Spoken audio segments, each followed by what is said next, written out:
Well, hey folks, how y'all doing? This is Fat Guy Flies RC coming to you from the man cave. We're going to do the unboxing of the Arrows RC 2000 millimeter SZD-54. SZD. It's kind of hard, kind of a tongue twister to say, isn't it? I'm going to open her up. Big shout out to Hobby Zone for sending this out to me for review. Now, I had this years ago when it first came out. Flew the dog mess out of it, and a club member of mine said, oh, I really like it, and I ended up selling it to him. So it's been, I don't know, maybe 2 years since I've had it, a year and a half, something like that, and so I do remember it really well, and so, you know, I sold it. I'm like, man, I wish I had it sold. I really like that glider, but hey, it's got a wingspan of 2,000 millimeters, but actually it's in inches, it's 78.7 inches, so almost 79 inches. It's about 43 inches long. Motor is a 3136 kV 1030 amp ESC. It comes with 6 9-gram servos. It requires a 6-channel receiver, so I'll be using an AR620, which is like tailor-made for this airplane. There's a little pocket in there that just fits in there perfect. Prop side is a 12x6 two-bladed folding prop. And recommended battery is a 3S 1200 to or 1300 to 2200, and I'll probably run a 2200 in there. Okay, we got that cut. So let's go ahead and let's open this bad boy up. If I remember right, you can take the wingtips off for transport, if I remember right. And I think the wings easily come off. If I remember right. You know how it is. I just don't really remember right now. Let's go ahead and do this side here. Cut that tape. Alright. Right off the bat, I see something that's going to make me mad. A folded manual. I mean, I know, it's a little thing, but it's why couldn't I just lay it in there like that, you know? But, okay. Now, if you look, very nice, super slick. Oh, okay, the wingtips are right there. Very super slick finish. Very slick. Wings just have a little click-in mechanism, so you'll have to undo your 2 leads, click-in mechanism, and slide your wing off for transport. Nice, hard plastic protector here, so when you come in for a landing, that's going to hit there and keep your servos up off the ground for wing strikes. Very, very. I mean, you can see the individual cells, but boy, you cannot feel them. That's why you need that 6-channel, because you've got that flap, and you've got this aluminum rod reinforcement that's actually attaches there. So the whole thing is moving. It moves that entire surface. Now, I will tell you, be careful. There's a wing spar that goes all the way to the very end, but it ends at this corner. How this so there's nothing in here but solid foam, and then you get the little wingtips. So that's where your reinforcement ends, right there. Same thing. Everything's hooked up. Nice decals. Now, if I remember right, there's nothing on the bottom, so you've got a plain white plane on the bottom. So you know. Now these wing spars. That's right. This is very similar to the 2.5 meter FMS ASW, maybe 28 maybe, or ASW 17, where these wing spars, they screw in on the wings. Okay, and the tail, or the elevator, you have this slide-in mechanism, and it just clicks into place. There's no screw, no glue involved in putting this thing together. No glue at all. You do have a little bag of bits, and be careful, it's hidden right here with some foam on top, so don't just toss it out. Okay, you got your little bag of bits, and all it is the one linkage that you got to hook up for the elevator. Yeah, there's no screws at all. None. At least I don't see any. And don't forget your little wingtips. Okay, these little wingtips are kind of hidden in the pocket. Okay, now if you were to take that out there right now and set it off the side, would you see your wingtips? See? They're right there. Okay, so make sure you spot those. Okay, absolutely nothing here, nothing here, and nothing here. So, all right. Now put our debris back together. And put our box back together. And you're like, okay, we're actually taking time to watch him put boxes back together. That's what we're doing right now. Yeah. Again, shout out to Hobby Zone for sending this out to me. I really appreciate it. Now we're going to just go ahead and put this bad boy together real quick. All right, you're going to grab, everything's labeled, okay? Labeled ring of flap and labeled aileron, okay? You're going to take, it doesn't matter, if I remember right, it doesn't matter which one. Real quick, let's look at here. Big, ample battery bay. Already got, I mean, there's my hand, okay? Let's see what I'm talking about. See that little cutout right there? That little cutout right there? An AR-60 will fit in there, just wedge right in there perfectly. The only problem with that is, now that I see that, is that's where your leads come in from the wings. So if you're going to be taking your wings on and off on a regular basis for transport, then, okay. So what we'll do is we'll mount our receiver down here somewhere.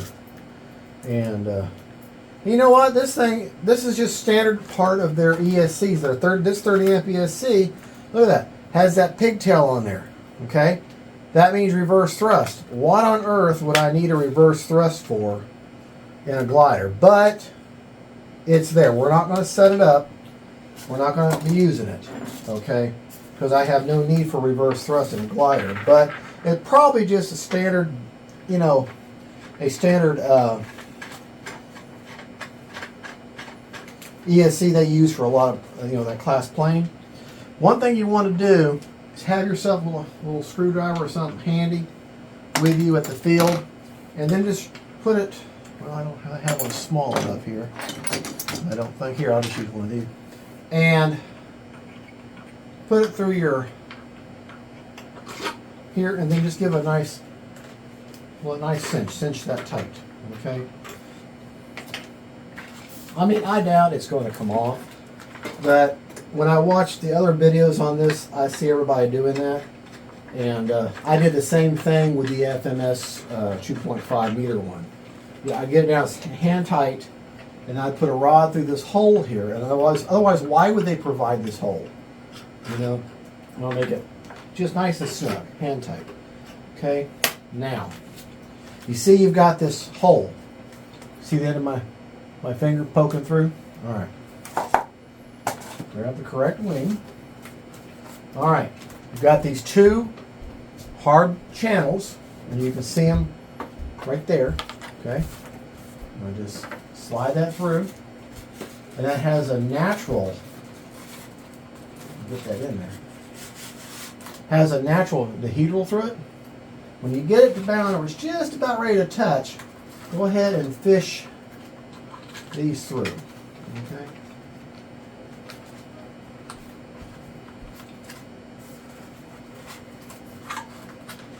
Fish them on through there. Easier said than done.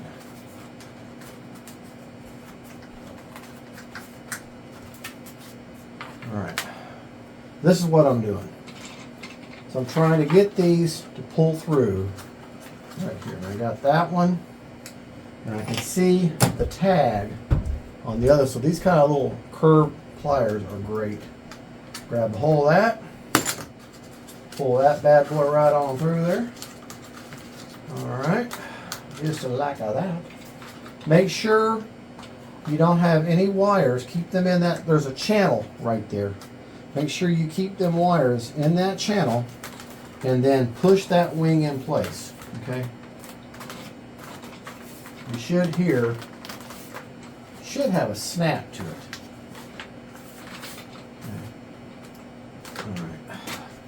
Let's see if I'm going to push in on this to release these two tabs. I'm going to push in, putting that on the table. And I'm going to attempt Okay. Yeah. I'm going to push that back down. Okay.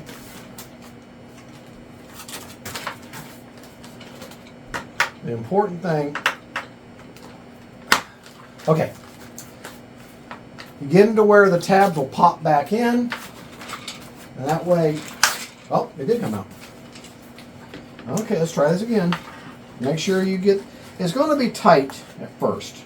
Okay, first couple of times, it's going to be tight.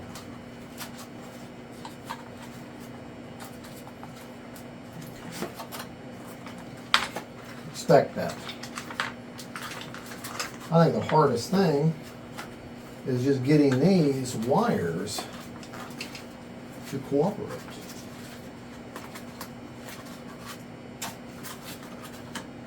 But that's part of modeling. Quick connects would have been awesome, but this is not a $400 airplane either. I want to say, I think it was $179 or something like that. I honestly don't know. Okay, I just pushed those in, and then these rose up a little bit. It should. That clicked in.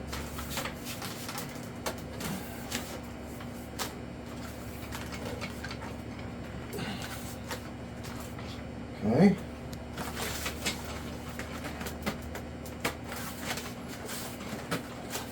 Okay, that clicked in.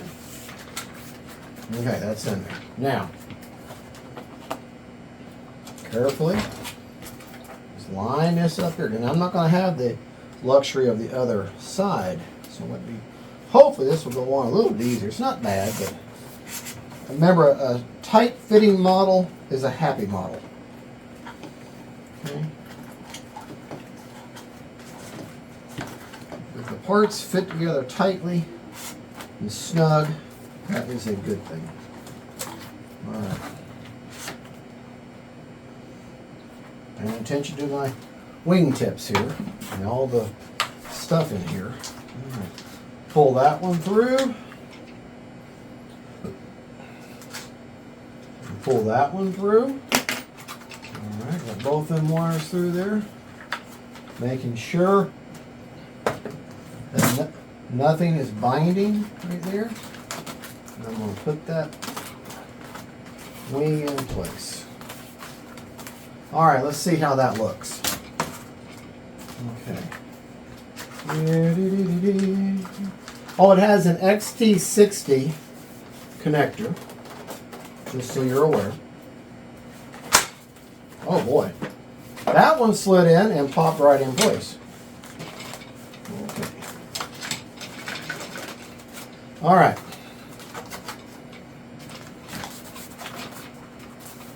All right.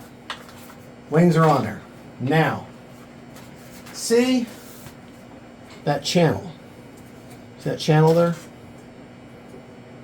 All right.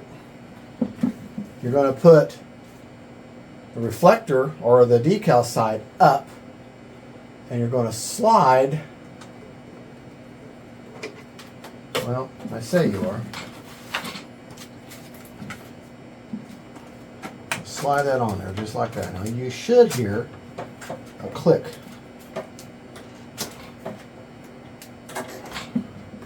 Or at least feel a click. Let's see.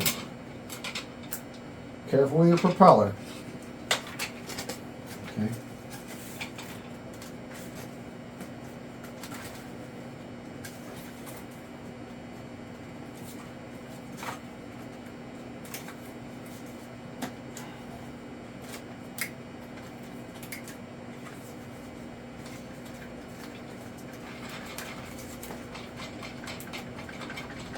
Okay, it's on there.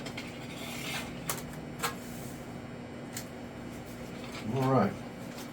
Now, normally, I would say let's go ahead and put the receiver in and get her bound up and before I hook up any linkages, but I've only got the one linkage to deal with. Okay? It's in this bag.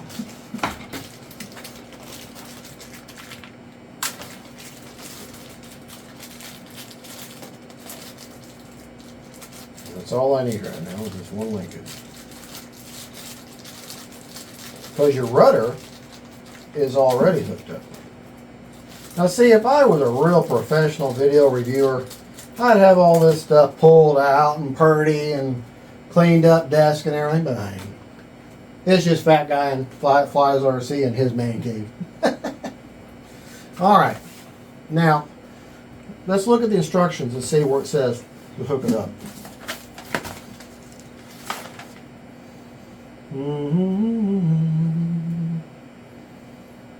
Look for the click is heard.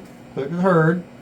All right, doesn't it say elevator servo is at the neutral position? Connect the push rod to the elevator node. Connect both servo arm and servo hole to the outermost holes. So the outermost holes. So that means the outermost hole on the control surface and the outermost hole on the servo arm. So it's the typical Z-bend. You got that fuel tubing. You're going to slide that fuel tubing back. Okay. Rotate where it lines up with that outermost hole. You get the little finger pin there, and you just slide that bad boy. Let's see at that. Just slide that through. I mean, it's kind of obvious. Now I'm going to put it on the middle one. I know what the instructions said, but I'm going to put it on the middle one. I like having a little more control with my surface. So remember, least amount of control furthest out on the servo arm, and furthest out on the control surface arm, and furthest out on the control arm of the servo. More control, okay, or I'm sorry, let me start over. For the least amount of control, you'd put it on the inside hole of the servo and the outermost hole of the control surface. For the most control, you put on the outermost hole, or the biggest arc of movement on the servo arm, and then the innermost hole, so the tightest movement of the servo or control surface. So in that case, I put it on the middle and I put it on the outer, so it's kind of a mix. Now the hinges look like a nice, they're a pinch foam hinge, but they look like they got some laminate in there. Okay, and let's do the wingtips real quick. Wings on there. These little wingtips have those little, just like if you ever put those missiles and stuff on a EDF, same type of system. Just slide right in there. They just slide into place. I can see that right there. They just slide into place. Okay. I'll give you a close up on this one. You can see the little hole there, how it's keyed in. And that just goes in there and just pull back on it. So the pressure from the wind is what keeps it in place. All right, now I probably will not be taking the wings off, because now you could, oh, you just push that down, nice latch, locks in place. And that is the build of the SZD-54 power glider from Arrows RC and Hobby Zone. Thank you for sending that out. You got a wheel here and nice cooling. You got a wheel here. Okay, and then you got another plastic structure at the very bottom. That's going to keep this thing up off the pavement. If you land on pavement or a geotech runway like I've got. And the surface is so smooth. I mean, I know I keep saying it, but it's so smooth. And I know it's a good glider. Just on my maiden on this, the first time I had this, I crashed her. Because I was coming in making a turn, I was too slow, too close to the ground. And the wing caught the ground and flipped her around, and the wing that came around, the weakest point in this plane is right here. See where this starts to turn up right here? See right there? Okay, right there, how it starts to turn up. That crease, or that's the weakest part, and that is right where it snapped right off. So if that happens to you, pull it off. Get you 2 long popsicle sticks, or not popsicle sticks, but toothpicks. Shove them in, shove them on the other end, fill it with the glue, put it back down, good as new, and then fill that seam with the glue, and you'll never have a problem. The other wing will break before that seal will. But that's what I did, and that's how I fixed it, and she 40 more flights after that with no issue at all. Okay? Since I'm not going to be taking the wing off because she'll sit in at an angle in the bed of my truck with one end of the wing towards me and the other end back the back corner. And so I don't have to take the wings off. So I am going to put the AR-620 in that little spot that just screams for it. As far as radio setup goes, okay, I don't know what I'm going to do for flaps as far as flap settings because I honestly don't remember and I don't have the setup. It does give you millimeters again. I wish they'd put these things in percentages because so many of us do percentages instead of millimeters. But I'm more than likely are going to do a high of 100% and a low of 70% with 30% expo all the way around.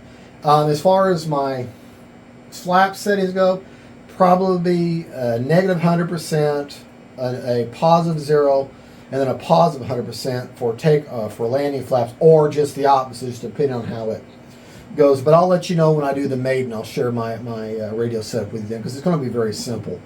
I'm going to have an empty channel because I only need 5 channels, so I won't be using the gear channel or channel 5 on a Spectrum receiver. But I'm going to put the AR-620 there.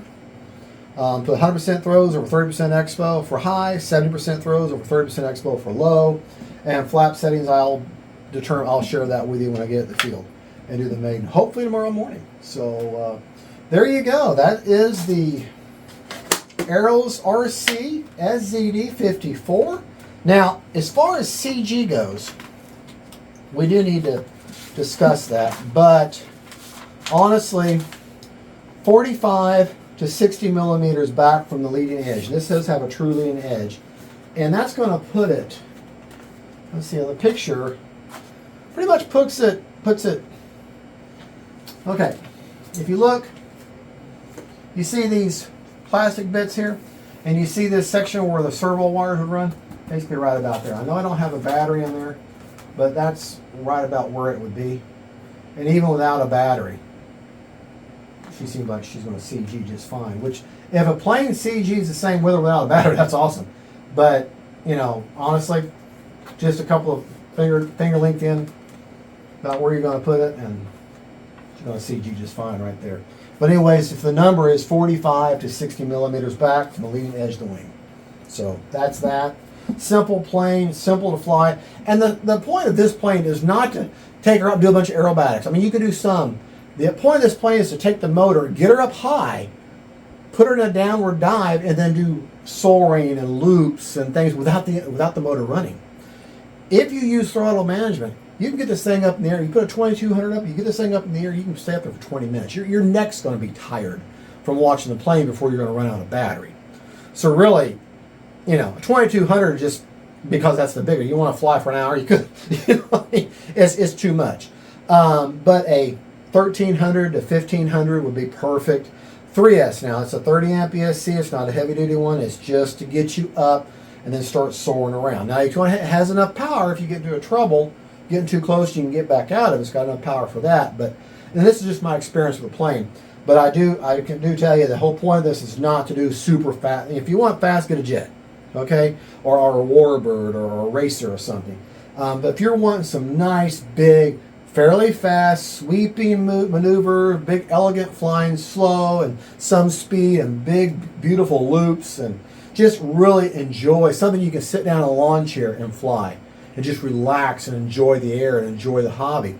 This is perfect for that. This is perfect for that. It's absolutely perfect for that. Now you're going to have a Y. One Y for the ailerons, one Y for, you know, the aileron leads that we fish through and the flap leads that we fish through. There's your little pigtails, and you'll just remember your polarity anytime you're hooking up servos. White to white, or light to light, dark to dark, always. That's whenever you put connections together. But I mean, that's it. It's a very simple plane. It's a very simple build, and could this be your first plane? Yes. This could be your first plane without any kind of gyro receiver, without any kind of stabilization at all. As long as you follow some simple rules about RC planes. Number one, join a club if you can. Number two, get your AMA, okay, because you need protection. If you're flying as you lose control and it hits them upside the head, well, you got 100,000. I think it's 100,000 of liability insurance. I mean, come on, for $75 a year, it's a no-brainer. Get your AMA, okay? Just get your AMA. I'm gonna say it again. Get your AMA license, okay? It offers protection. It's a no-brainer. And if you're going to join any club that's warranted assault, is going to require it anyways, okay? But the thing is, the rules: take off into the wind, land into the wind. If the conditions are not comfortable for you, then they're not comfortable for the plane. If it's so windy you can't concentrate, then it's way too windy to fly. And if the plane is so far away you can't tell what it's doing, you're too far away. Okay? And my thing is, if it's so far away you can't tell what it's doing, how are you enjoying yourself? Keep the plane close enough to where you can tell what's up, where this position is attitude. You know, if you'll just follow those simple rules: take off from the wind, land into the wind, join the AMA, don't be in a hurry, and have fun. If you're not having fun with this hobby, then why the heck are you out here? Okay? That's the point of the hobby, is to have fun and enjoy yourself. And Hobby Zone, now I'm off my soapbox. Merry Christmas, by the way. I'm very random, as you can tell. Hobby Zone, thank you for sending this to me. I really appreciate my contact there. Said, hey, I'm going to send you a plane review. I'm like, okay. And the next day it's there. It's like, okay. So sometimes I don't mean to rush through these things, but this is such a simple plane. Slap your planes together. Make sure your wings click in tight. Make sure your spars are tight. Make sure that tail clicks in. You either hear or feel that click. Okay. If you want to follow the factory on the elevator, that's fine. I like a little more control on my elevator. That's why I put it in the middle hole on the control surface. After you fly this a few times, you may want to come back and put that hold the foam in the foam hinges. Right now you got a good strong laminate in there, so I'm not worried about it, but as time goes by. And remember, as far as storing the foam planes, if you're comfortable, your plane's comfortable. If you're not comfortable, your plane won't be comfortable. All right? I'm talking about long life storage and care for your foam. All right, folks. Y'all have a good, and don't forget to like and subscribe. God bless each and every one of you. Merry Christmas 2023. And that is the arrows. Oh, put a rubber band around that, so that, because you see it don't spring back. It'll go back with the wind, okay? But when you're handling the plane, it's going to, like this, and that is a good way for you to hit your prop and cut yourself or, you know, break a prop. But anyways, like I said, please join the AMA. God bless y'all. And don't forget, faith, family, and friends. And then arrows are sea gliders, power gliders. Bye-bye. Again.